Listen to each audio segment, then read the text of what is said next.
Vamos lá. A gente vai entrar em óptica. Óptica é a área da física que trabalha com espelho, com imagem, com onda, tá? Tá bom. E aí, a gente tem alguns princípios na óptica. Dentre eles, a gente tem o princípio da propagação retilínea da luz. O que isso quer dizer? A luz, ela vai... vamos supor, ela vai seguir um caminho sempre, tá? A não ser que tenha algum obstáculo na frente. Mas fora isso, ela vai seguir sempre em linha reta. E aí, isso é o princípio chamado propagação retilínea da luz. É claro que se eu tiver um obstáculo na frente, a luz pode não passar por aquele obstáculo, mas ela vai até aquele ponto de linha reta. E se dois feixes de luz se passam, eles não se cruzam. Quando eu era pequena, eu adorava às vezes ficar na janela olhando de noite, não sei porquê, tinha uns holofotes, e esses holofotes eles se cruzavam. Aí, mas só que assim, quando eles se cruzavam, um não interferia no outro. Eu estou querendo dizer o seguinte: tem um holofote, assim, uma luz vindo assim e outra vindo assim. Quando eles se cruzavam nessa região, não havia choque, entendeu? Que é a ideia da propagação retilínea da luz. Não tem interferência na onda. E isso vai acontecer também na onda do mar. Quando a gente for estudar onda marítima, a gente vai ver que a onda ela segue o caminho dela, tá? Tá bom, mas outro princípio é o princípio da independência dos raios, né? É isso que eu acabei de falar, que nenhum raio interfere no outro. E isso acontece também no mar. Nenhuma onda interfere na outra. Elas vão continuar seguindo o caminho delas. Né? Pode ser que venha, por exemplo, quando você está na água, e aí vem uma onda alta. Se vier uma outra alta, as duas se juntam e fica uma onda mais alta ainda, mas depois elas passam e cada um segue seu caminho normalmente. Outro princípio é o princípio da reversibilidade dos raios. Ou seja, a trajetória seguida pela luz é independente do seu sentido de propagação. Quando ele inverte o sentido da propagação da luz, sua trajetória não muda. Tá? Sombra. O que é a sombra? Entende-se formação de sombra e penumbra a partir do princípio de propagação retilínea da luz. Quando o corpo opaco está entre uma fonte pontiforme de luz e um anteparo, existe a formação de sombra. Então, é algo que bloqueia a propagação da luz. Então, naquela região vai surgir a sombra. E daí que vem a ideia do eclipse, né? Quando você tem o Sol, a Lua e o planeta Terra. Quando a Lua está entre o Sol e o planeta Terra. Vai vir a ideia do eclipse. E a penumbra, quando o corpo opaco está entre uma fonte extensa de luz e um anteparo. A formação de uma penumbra. Então, na sombra, minha fonte de luz é um ponto, um fecho, e aí forma-se uma sombra e aqui vai formar a sombra. A penumbra não. A penumbra é esse espaço aqui. Eu estou com um feixe extenso, ou seja, maior. E aí isso vai gerar a luz aqui, que vai ser a penumbra. Que ela não é tão escura quanto a sombra, mas também não é iluminada com a luz totalmente. Fica no breu, vamos dizer assim. Tá? E aí a gente entra na ideia das eclipses. A gente tem as eclipses quando a Lua está entre o Sol e a Terra, ou então quando a Terra está entre o Sol e a Lua. Tá? Aí aqui, o eclipse solar. Ele acontece quando a Lua bloqueia o Sol. E aí isso gera uma sombra na Terra. Então o Sol está aqui, né? A Lua está aqui e a Terra está aqui. Quando a luz vem, né? Essa região aqui vai ser a região da eclipse solar. Certo? Professora, Oi? não tá aparecendo nada pra mim. Não? Peraí. Não. Peraí, desculpa. Eu tô mostrando. Tá, achei que tava compartilhando tela. Vê agora, tá vendo? Agora sim. Então, aqui eu desenhei o Sol, a Terra a Lua em azulzinho e a Terra em cinza. Aí eu falei que o eclipse solar é quando o raio, né, que sai do Sol vem aqui, bate na Lua, e essa região aqui que não recebe luz solar, aí é que acontece o que a gente chama de eclipse solar. Já eclipse lunar é quando a Terra bloqueia a luz para chegar na Lua. Então, eu tenho o Sol, tenho o planeta Terra aqui no meio e a Lua aqui. O que acontece? A luz solar, ela bate na Terra e não consegue chegar na Lua. É o eclipse lunar. Né? E a formação das sombras durante os eclipses depende do fato da luz propagar em linha reta. Não. Câmara escura. É uma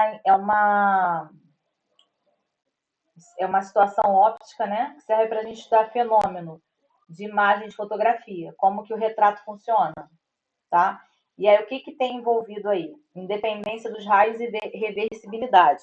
Então, repara que aqui o objeto, na vida real, está de cabeça para cima e a imagem é projetada de cabeça para baixo, tá? E aqui ele faz o papel como se fosse de um espelho plano. Essa é a ideia, tá? E aí, com isso, a gente chega numa relação entre objeto e imagem. Objetos, esse O seria a altura do objeto, que no caso aqui é uma vela, e seria a altura da imagem, no caso aqui da vela. Chegou mais alguém aqui. Olá, Camila. Boa noite, seja bem-vinda. A IP seria a distância do objeto até o anteparo, né? E o P' é a distância do anteparo até a imagem. Eu não sei se vocês já chegaram a ver, antigamente tinha um negocinho de retrato, não é da época de vocês não sei se vocês já viram, como se fosse um binóculozinho assim, e que aquele é meio quadrado assim, aí você bota o olho aqui, e aqui no fundo tem um retrato, já viram isso? Sabe o que eu tô falando? Não. Eu sei que isso não é da época de vocês, né? Deixa eu ver se eu acho aqui. Mas ele faz essa ideia. Retrato no fundo. Como se fosse para mostrar para vocês um anteparo de antigamente.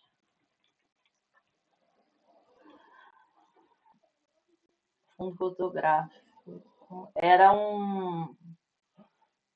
Nada disso. Depois eu vou procurar. É porque eu não sei qual é o nome dele, mas se tinha antigamente para tirar foto. Aí a gente vai trabalhar, mas a ideia é do anteparo. Então a gente, vamos lá.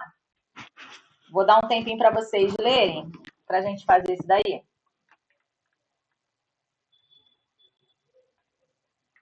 Vou dar um tempinho para vocês lerem e a gente tentar resolver juntos. Ó, um objeto luminoso e linear é colocado a 20 centímetros do orifício de uma câmara escura, obtendo-se em sua parede de fundo uma figura projetada de 8 centímetros de comprimento. O objeto é então afastado, sendo colocado a 80 centímetros do orifício da câmara. O comprimento da nova figura projetada na parede do fundo da câmara é... Então, ele está falando do que a gente acabou de ver, de anteparo, câmara, imagem, mas só que a gente tem que tomar um cuidado antes de sair resolvendo essa questão, né? Que a gente sempre tem que tomar esse cuidado em questões de física, que envolvem cálculos, que é o quê? A unidade de medida. Sempre prestar atenção se estão todos na mesma unidade de medida e se a unidade de medida é a padrão, né? Então, assim, repara se está tudo, porque a resposta está em centímetro, então repara se o que está... Como é que se fala? Se o que está ali também está tudo em centímetro, para depois fazer o cálculo. Só tomar esse cuidado.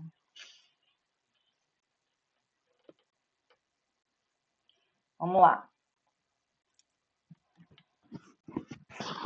Um objeto luminoso linear é colocado a 20 centímetros, então aqui está o objeto. É colocado a 20 centímetros de uma câmara. Obtemos na sua parede de fundo uma figura projetada a 8 centímetros de 8 centímetros de comprimento. Então, a imagem tem 8 centímetros de comprimento. Tem aqui. O objeto, então, afastado, colocado a 80 centímetros do orifício da câmara. Agora, o objeto é colocado numa distância de 80 centímetros. E aí ele quer saber qual é o novo valor da imagem. O comprimento da nova figura projetada. Ele quer saber quanto valia. Então, olha só. A gente viu o quê? Qual foi a relação que a gente viu aqui? Que o objeto sobre a imagem é igual a P sobre P'. É a distância do objeto até o anteparo e a imagem até o anteparo. Então, vamos pensar aqui no primeiro caso. Vou botar em azul. Objeto sobre a imagem igual a P sobre P'. O objeto ele não me falou o tamanho. O da imagem é 8. P é 20, porque é a distância do objeto até o anteparo. E o outro é P', que ele não me deu. Então, isso aqui eu sei que objeto mais P' vai dar o quê? 160. Agora, vamos ver o caso de baixo. No caso de baixo, ele quer saber quanto que vale I. Então, o objeto que eu não tenho sobre o I que eu quero descobrir é igual a 80 sobre P'. Daqui a gente tira aqui o quê? Que O vezes P' é igual a 80I. Mas a gente viu que O vezes P' é igual a quê? 160. Então, eu posso pegar e substituir aqui. 160 é igual a 80I. I é igual a 180, 160 dividido por 80. I é igual a 2. Ou seja, são grandezas inversamente proporcionais. Enquanto a distância do objeto ao anteparo aumentou em 4 vezes, a imagem reduziu pela metade. Certo? Essa que é a diferença. Entenderam ou não? Sim ou não?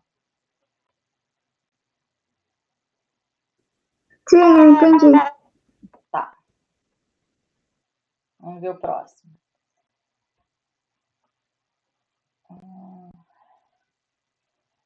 A imagem formada em uma câmera escura tem 4 centímetros de altura. Então, a imagem tem 4 centímetros de altura. Quando o objeto está situado a 20 centímetros, 20 metros, né? Então, tem que passar centímetro para metros. Aqui, então, é 0,4 metros.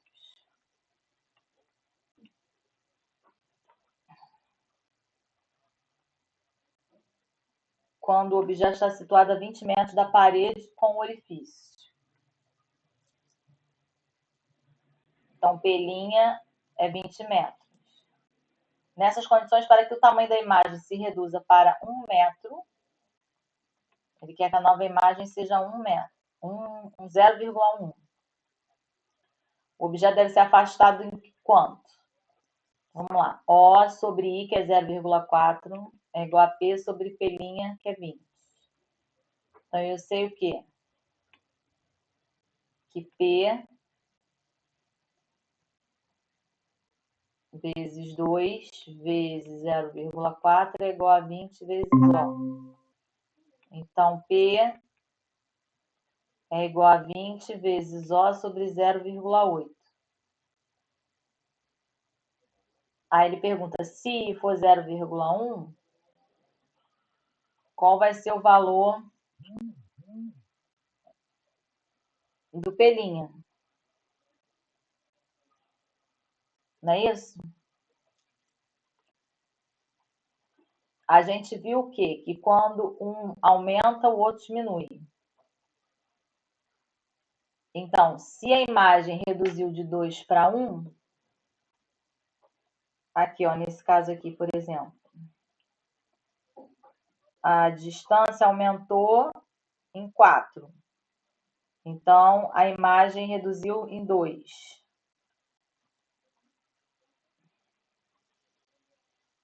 Então, aqui, a distância que eu quero descobrir. E a imagem reduziu de 0,4 para 0,1. Então, diminuiu 4. Então, a distância vai aumentar 4. Então, vai ser 80. Certo? Que aí, 80 não, 60, porque 3, né, vai dobrar. Aí, 6. Agora aqui. Um motorista de táxi conversa com um passageiro que está sentado no banco de trás, observando a imagem de seus olhos fornecida pelo espelho plano retrovisor interno. Se o motorista consegue ver o espelho da imagem dos olhos do passageiro, ele também consegue ver no mesmo espelho a imagem dos olhos do motorista. Esse fato pode ser explicado utilizando-se o quê? Qual o princípio que vocês acham?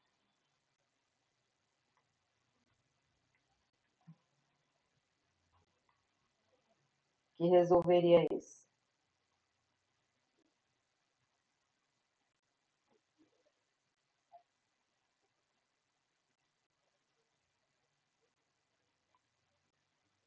Hein? Princípio da propagação retilínea da luz, princípio da independência de raio e luz, princípio da reversibilidade do raio de luz, interferência do raio de luz ou difração dos raios de luz? Qual que vocês acham que estão correta?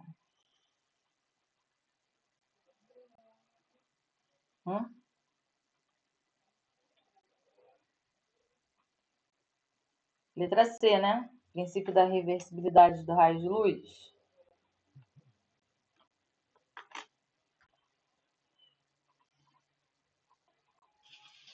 Tá.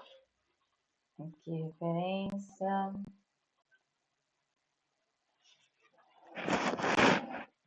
Agora esse. O tamanho da imagem de um prédio projetada na parte posterior de uma câmera escura é 6 centímetros. Então, I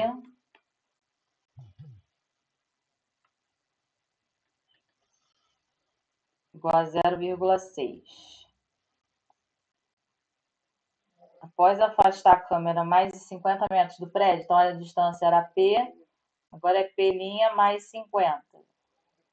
Observa-se que o tamanho da imagem foi reduzido para 0,2. Então, I sobre O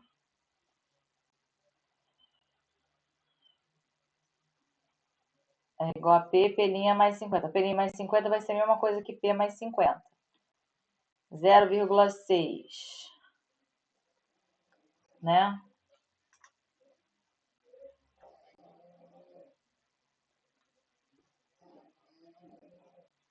No caso, 0,6P. Não, P mais 50 é igual a objeto mais P. Então, 0,6P mais 3,0 igual a O vezes P.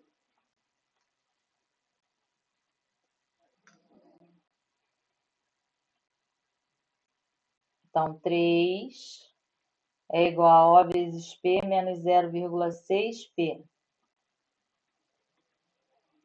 Se eu botar P em evidência, isso aqui é igual a O menos 0,6. Certo? Agora aqui.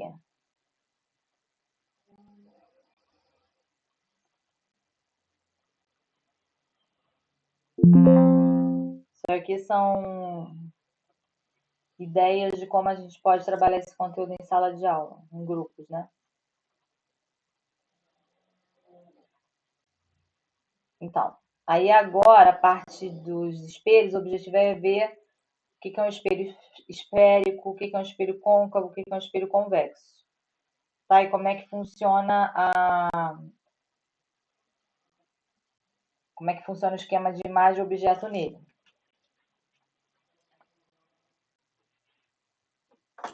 E aí a gente viu que dois espelhos, quando ficam associados, podem formar várias imagens, de acordo com o ângulo entre eles.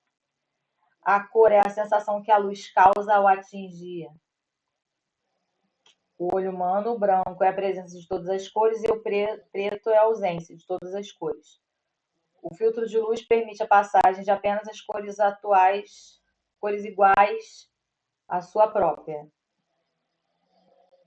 Então, o que vai transparecer é a cor que já está ali originalmente.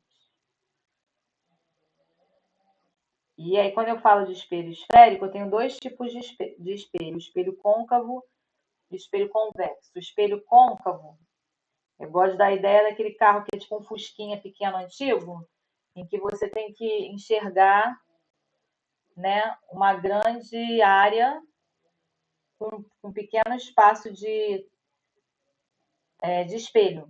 E aí, no caso, é o espelho côncavo. É só pensar no retrovisor do carro, né? Já o espelho convexo é aquele que vai te dar noção macro, uma noção maior. É igual aqueles prédios que quando você vai, que tem garagem antiga,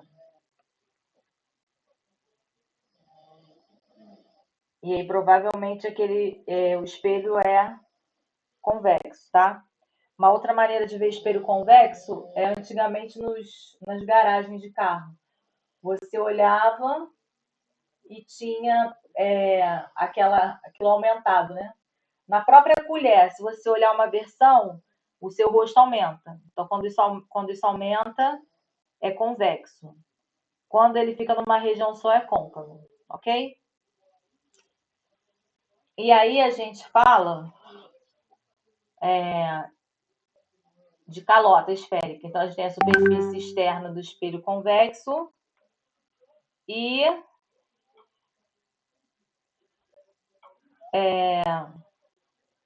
superfície interna do espelho côncavo. Certo? E aí a gente tem alguns elementos geométricos para depois fazer as propriedades. O C é o centro de curvatura da circunferência. F é a distância do foco, do centro até o foco. V é a distância do centro até o vértice. E R é o raio, né? E o raio é igual o diâmetro, quer dizer, é igual a 2 vezes o raio. Tudo bem? Aí vem raios notáveis, são aqueles usados para apresentar geometricamente a imagem que vai ser formada diante do espelho.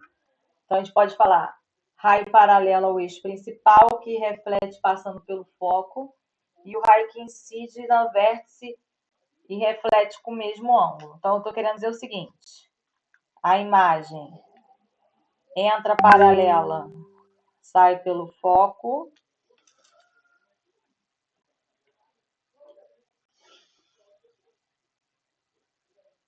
entra paralela, sai pelo foco. Ou entra pelo foco, sai pela passarela. Então, isso que ele está explicando aqui, ó.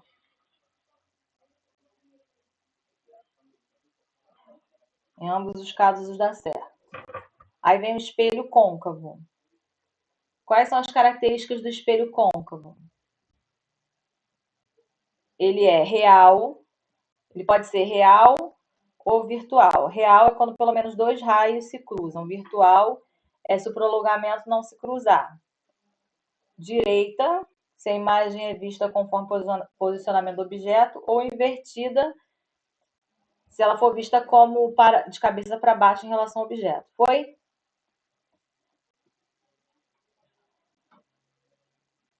Sim ou não? Sim. Foi. Ok. O objeto pode ser também classificado em maior, igual ou menor. E isso vai depender da revelação da foto que você vai fazer.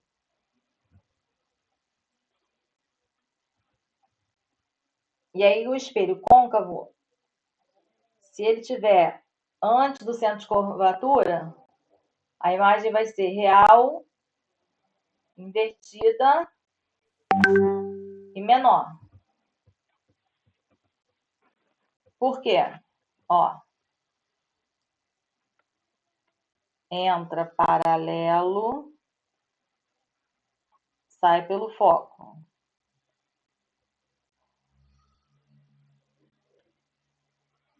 Entra por aqui, sai pelo foco. Foi?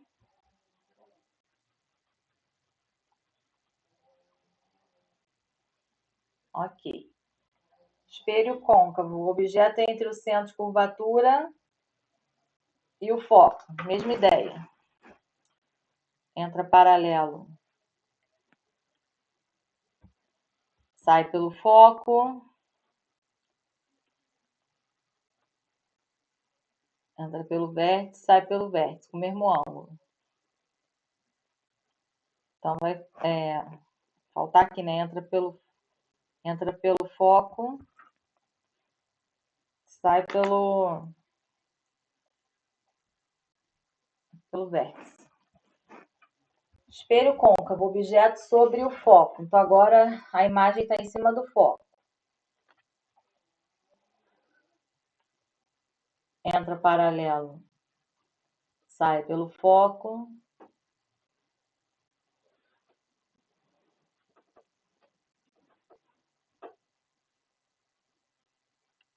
Entra paralelo, sai pelo foco. E aí também pode ser, entra pelo vértice, sai pelo vértice com o mesmo ângulo.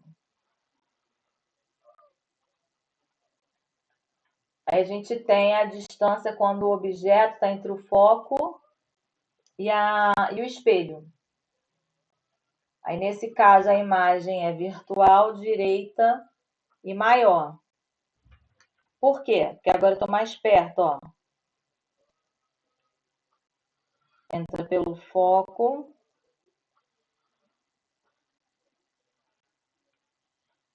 Sai pelo... Entra paralelo, sai pelo foco. Entra pelo vértice, sai pelo vértice. Com o mesmo valor. Se entrou com 30 graus, vai sair com 30 graus. E assim vai.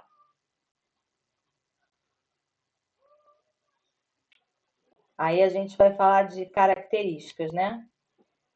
A linha vermelha sai da cabeça do objeto, onde anda paralela ao chão, bate no espelho e reflete pela foto. Virou linha verde.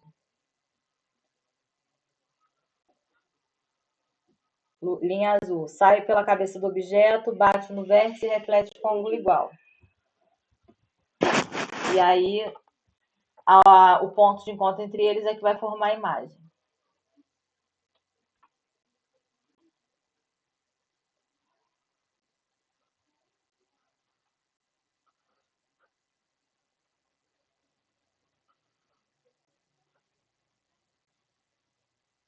Tá.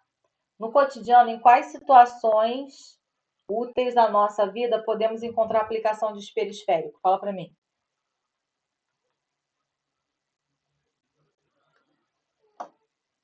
Oi?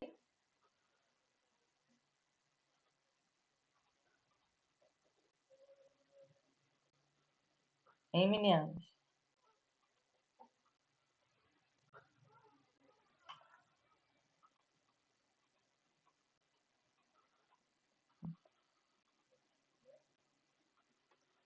Solução: espelho de maquiagem e espelho bucal côncavo, espelho de segurança em loja e retrovisor convexo. Solução: esse é no semáforo também, e aqui é a câmera. Então a tecnologia também serve para ajudar nessa evolução desse processo. E aí vem, espelho esférico é formado pela calota de uma circunferência. A partir dela, forma o espelho côncavo e externa forma o espelho convexo. Vimos a informação da imagem nos espelhos côncavo e convexo, só vai ser diferente.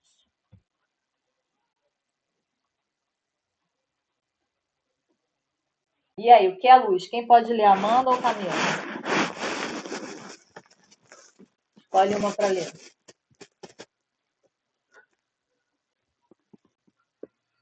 Eu posso ler. Oi? Eu posso ler. Só que tá travando um pouco. Então não sei se vocês Tô conseguindo estão te me ouvir bem. entendendo. Tô te ouvindo. Eita, A luz é o tá quê? dando eco também. A luz é uma onda partícula que, na forma de energia radiante, age sobre nossos órgãos visuais, produzindo a sensação da visão. Isso. E aí, ela tem uma velocidade, né? Dependendo de onde a gente está. Velocidade da luz em várias unidades, metros por segundo, quilômetros por hora. E aqui o tempo que a luz leva para percorrer. 1 metro, 3,3 nanosegundos. Né?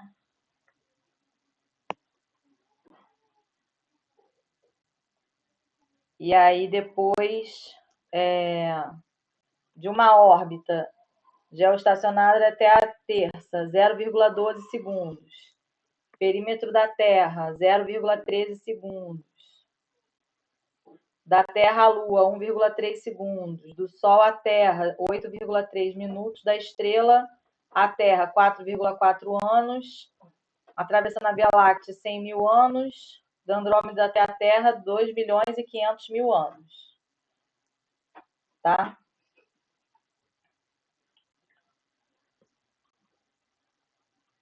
Óptica física, estuda os fenômenos ópticos que exigem a compreensão da natureza da luz como uma onda eletromagnética. Óptica geométrica, estuda os fenômenos ópticos com foco de interesse nas trajetórias seguidas pela luz e na noção de raio de luz. Fontes de luz, elas podem ser primárias ou secundárias. Primárias, os corpos são luminosos, eles emitem luz própria, como sol, estrela, vela, lâmpada acesa, etc. Fonte secundária, são corpos que refletem a luz ou recebem de outras fontes, como a Lua, os planetas, as nuvens e todos os objetos visíveis que não têm luz própria. E aí a gente tem os meios de propagação. Qual desses daqui que vocês acham que é totalmente transparente? É o de cima, o do meio ou o de baixo?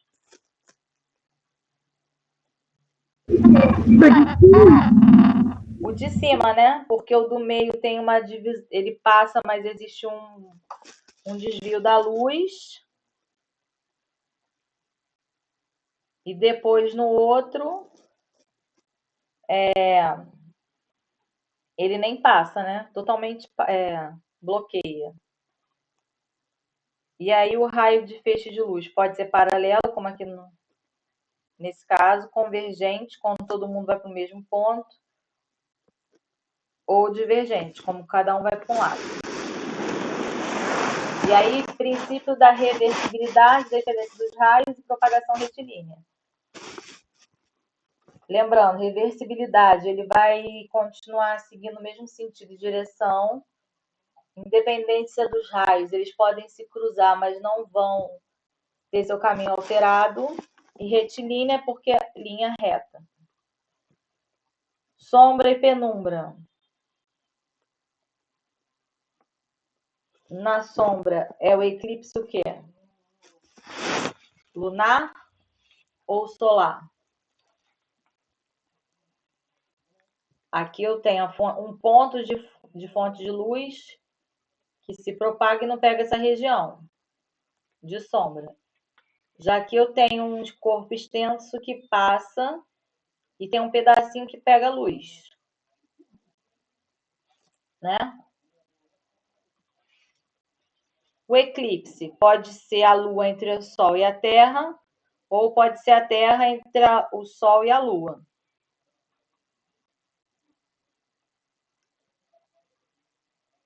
Câmera escura. Tem o objeto, tem a distância dele, o tamanho da imagem e a distância da imagem. Então, O sobre I é igual a P sobre P'. Só é uma outra maneira de escrever a fórmula.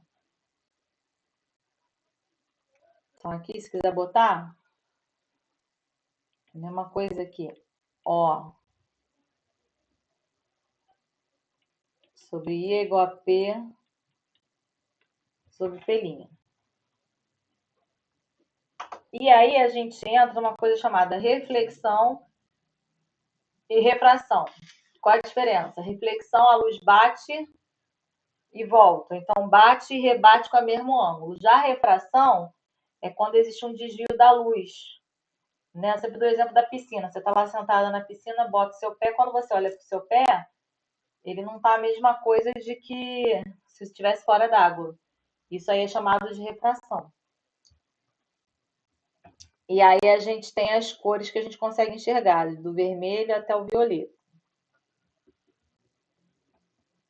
E dentro do corpo da nossa célula, a gente vai ter várias cores para representar as coisas, né? Então, o vermelho vai ser o sangue, o amarelo vai ser um corpo que está amamentando ou que está em gordura, pós-cirurgia. Corpo branco é aquele que absorve toda a luz, quer dizer, transparece, né? Deixa passar todos os raios de luz. E o preto, ele retém as luzes, então retém calor. Tá? Depois, o sistema pode ser, eu tenho um ponto aqui, feixe de luz, passa aqui pelo objeto, ou eu posso ter questão da imagem paralela, ou então saindo do ponto fixo para a parede, do ponto fixo para a parede mais espalhado, ou então tudo na floresta, tudo na situação, ou então partindo para o ponto P, ok? Aqui. Nesse aqui.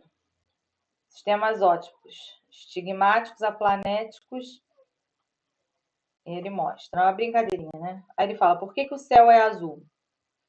O céu de meio-dia é azul, enquanto o céu do amanhecer e do anoitecer é avermelhado. Tem a ver com a questão da luz também, né? Quando vai para o sul, ó, vai ficando mais enladeirado. Aqui já é mais centrado no meio. Ok? E aí vem a luz, a forma de energia radiante que se propaga por meio de ondas eletromagnéticas. A velocidade da luz no vácuo é de 300.000 km/h.